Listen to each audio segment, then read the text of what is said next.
Hello, this is Alan Fogelquist. Today I'm going to present some observations and ideas on recent world events and also some ideas about methods and approaches to gathering reliable factual information and analyzing it to reach a better understanding of what's going on, and from there uh, to to work towards positive solutions to major human problems um, that are facing the world.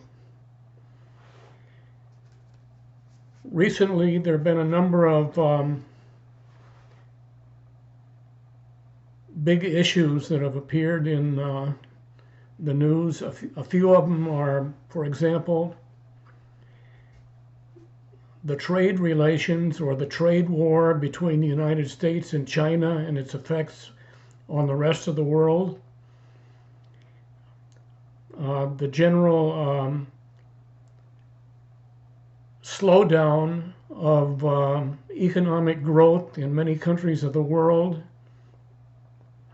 and the possibility of a major financial crisis. Similar or in some ways different from the crisis of 2007 to 2009 that ended up as almost a world economic crisis. There are a number of ongoing conflicts around the world that are threatening world peace. For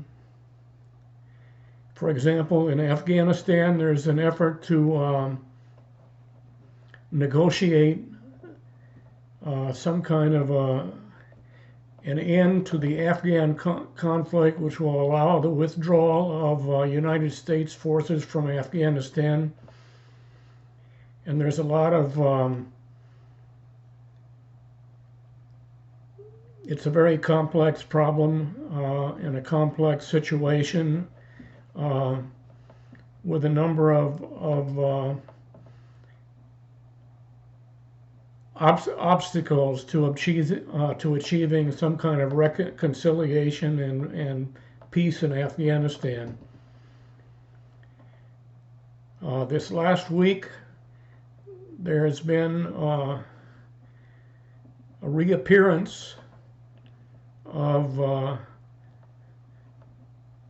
the Colombian Civil War with the major former guerrillas announcing that they're going to return to war against the Colombian government. And there's also the burning of large areas of forest in the Amazon and elsewhere in the world over the last few months, and the challenge that it represents for the world environment, and the bitter controversies between the leaders of different countries over who's responsible for the environmental crisis and what should be done about it, and also conflict between those who gain tremendous immediate benefit from the actions that threaten the environment, such as lumber companies that are cutting down the forest in various parts of the world, particularly in Brazil. The conflict between some indigenous groups who live in the forest and who want to keep from environmental destruction, and there have also been cases of violence by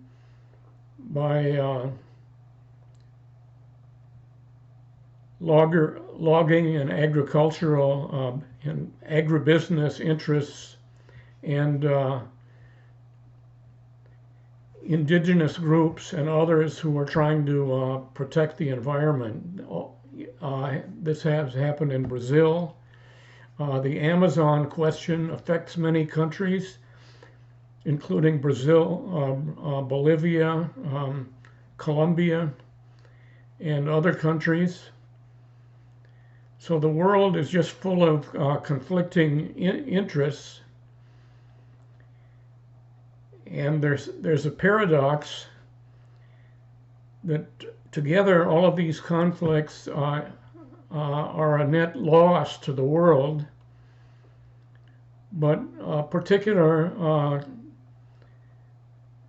parties involved in these conflicting interests are, in the short term, for self-preservation, have to pursue their interests as opposed to those of others. And there are all kinds of paradoxes and contradictions in the interests and relationships between various parties in individual countries and between countries around the world that prevent an optimum solution or prevent the optimum taking of action that will solve the issues.